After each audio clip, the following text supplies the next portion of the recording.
क्या भारतीय टीम 4 अगस्त से लेकर सितंबर तक छुट्टी पर रहेगी? क्योंकि इस दौरान भारत का एक दौरा था बांग्लादेश के लिए स्केड्यूल्ड और फिर आपका था एशिया कप, जिन दोनों टूर्नामेंट्स को लेकर एक कंफ्यूजन थी, लेकिन अब कंफ्यूजन सॉल्व हुई है। कंफर्मेशन आप एक तरीके से कह लीजिए आ गई है और भारत सरकार और बीसीसीआई के बीच का जो कम्युनिकेशन है वो बांग्लादेश दौरे को लेकर यह है कि भारतीय टीम जो है बांग्लादेश नहीं जाएगी। आपको पता है कि बांग्लादेश में हालात किस तरीके से हैं, लगातार अपडेट्स आप देख भी रहे हैं, जीसीटीवी पर भी वीडियोस आपको मिल रहे हैं उस पर, और साथ ही साथ इंडिया और बांग्लादेश के बीच संबंध जो है इस वक्त पर आपको पता है कि अच्छे नहीं हैं। ऐसे में फिर यही फैसला लिया जा रहा है कि भारतीय टीम जो है वो बांग्लादेश नहीं जाएगी। तो क्या कम्युनिकेशन अब बीसीसीआई और भारत सरकार के बीच एशिया कप को लेकर भी होगा? उस पर क्या अपडेट है? क्या एशिया कप में भी बॉयकॉट की बात जो चल रही है, लगातार जितने भारतवासी हैं वो बॉयकॉट चाहते हैं, और बॉयकॉट नहीं तो कम से कम बीसीसीआई और भारत सरकार इतनी पहल करेगी कि आप कहेंगे कि भाई एक ग्रुप में आपको इंडिया और पाकिस्तान ये दोनों टीम्स नहीं चाहिए, आप ग्रुप्स अलग करवाइए। जो आपने विमेंस T20 वर्ल्ड कप में नहीं किया, वहां पर इंडिया पाकिस्तान एक ही ग्रुप में है, वहां पर भी एक्शन हो सकता है। लेकिन पहले बात करते हैं कि बांग्लादेश, एक वीडियो हमने पहले किया था जहां पर वनडे क्रिकेट के फ्यूचर को लेकर बात करी थी कि भाई द एंड की तरफ जा रहा है और फिर रोहित विराट का क्या होगा। अब रोहित विराट का ही सबको वेट था कि बांग्लादेश सीरीज होगी, रोहित विराट वापस आपको फील्ड पर दिखेंगे, लेकिन अब आपको इंतजार जो है और करना होगा, क्योंकि जो स्केड्यूल था ऑलरेडी आपके पास था, इंडिया वर्सेस बांग्लादेश, भारत को जो है बांग्लादेश जाना था, वहां पर वनडे मुकाबले भी खेलने थे, T20 मुकाबले भी खेलने थे। स्केड्यूल आपको दिखा देते हैं।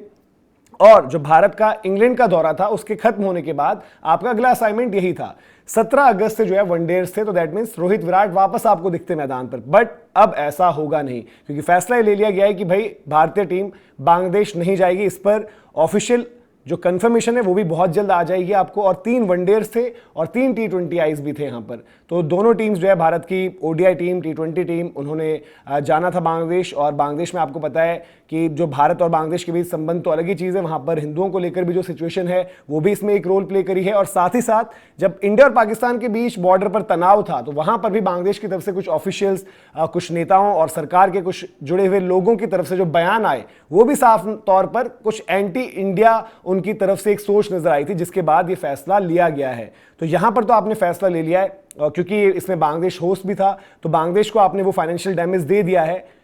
क्या आप ये damage same ACC, Asian cricket council plus PCB को भी दोगे? एशिया कप में भी क्या आप ये एक्शन लोगे? अब इस पर ज्यादा सबकी नजरें हैं, वो सबसे बड़ा सवाल है इस वक्त पर, क्योंकि लगातार अपडेट्स में आ रहा है कि स्केड्यूल ये हो गया, इंडिया पाकिस्तान का मैच इस तारीख को है, और जब आप 2 मैचेस बता रहे हो दैट मींस आप सेम ग्रुप की बात कर रहे हो। लेकिन बात ये भी हुई थी एक वक्त पर, शुरुआत में वॉर लाइक सिचुएशन में एक अपडेट आई थी कि भाई बीसीसीआई एक लेटर लिख रहा है जहां पर आप सेम ग्रुप नहीं चाहते हो, चाहे आईसीसी हो चाहे एसीसी, बट तुरंत उस पर जो है देवजीत साकिया, बीसीसीआई के सेक्रेटरी जो है, उन्होंने कह दिया था कि नहीं, ऐसा नहीं है। ये चीज उनको भारी भी पड़ सकती है, क्योंकि देश में अभी भी इमोशंस और सेंटिमेंट्स यही कह रहे हैं कि हमें नहीं खेलना पाकिस्तान के साथ। कंप्लीट बॉयकॉट नहीं तो कम से कम आप इतना तो करो कि आप सेम ग्रुप में ना रहो। तो इस पर भी क्या अपडेट आने वाली है, इस पर लग रहा है कम्युनिकेशन स्टार्ट हो गए हैं और देखते हैं कि क्या कुछ रहता है। लेकिन आप बताइए, एशिया कप तो हो गया लगभग कंफर्म और बस जानकारी जो है पब्लिक करने की बात है। इंडिया पाकिस्तान एशिया कप आप क्या चाहते हैं? कंप्लीट बॉयकॉट, या फिर आप इतनी तो पहल करिए कि बोलिए कि भाई सेम ग्रुप में नहीं रहना, या फिर आप चाहते हैं कि इंडिया पाकिस्तान क्रिकेट खेले? आप भूल चुके हैं पहलगाम, आप भूल चुके हैं उससे पहले हम उरी, पुलवामा, 26/11, संसद में हमला और भी तमाम चीज़ें जो लगातार आतंकवाद की मार होती है पाकिस्तान की तरफ से। कमेंट सेक्शन में ज़रूर बताएं। वीडियो इन्फॉर्मेशन अगर आपको पसंद आई हो तो लाइक भी करें, शेयर भी करें, सब्सक्राइब नहीं किया तो सब्सक्राइब जरूर करें। साथ ही साथ जीसीटीवी पर भी जुड़े, वहां पर भी आपके लिए बहुत इंटरेस्टिंग कंटेंट है, लगातार वीडियोस आ रहे हैं, वहां पर इंफॉर्मेशन आ रही है। और नाइबर्स पर कोई भी आपका सवाल हो, कोई भी सुझाव हो, वो आप हम तक पहुंचा सकते हैं। इस वीडियो में फिलहाल इतना ही, अभी आपसे इजाजत लेते हैं। जय हिंद, जय भारत।